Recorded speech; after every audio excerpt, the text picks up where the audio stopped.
Cory Billups with American Automotive Services. The company has helped us reach our goals by being able to supply a low-cost part.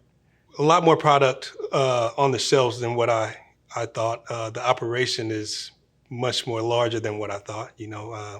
Thought you guys were pressure washing parts, but obviously you're not. You're taking the time to inspect them. The laser inspection's fantastic on structural pieces for suspension. You can't beat that.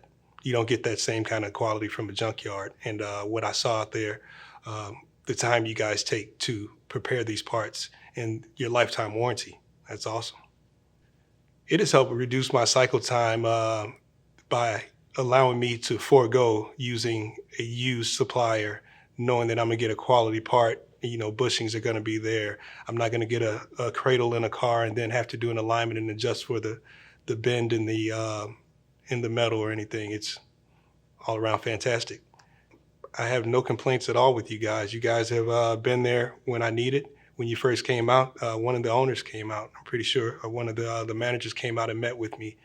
First time we used you guys, which was, you don't get that in this business. They send a part out and expect you to use that part, and then it's back. And we had a return on that part because the car ended up totaling. He came back out and picked up that part personally and checked to see if there was anything else he could do for us. We use CCC1. You guys have been popping up more on CCC1 lately, but at the top, we all understand what the top sees it. It's great, but it doesn't trickle down to the bottom because you're not coming up on estimates that you should come up on. But because we know what's going on, I'm able to source those parts and find those parts at a cheaper price than what the insurance companies can find them.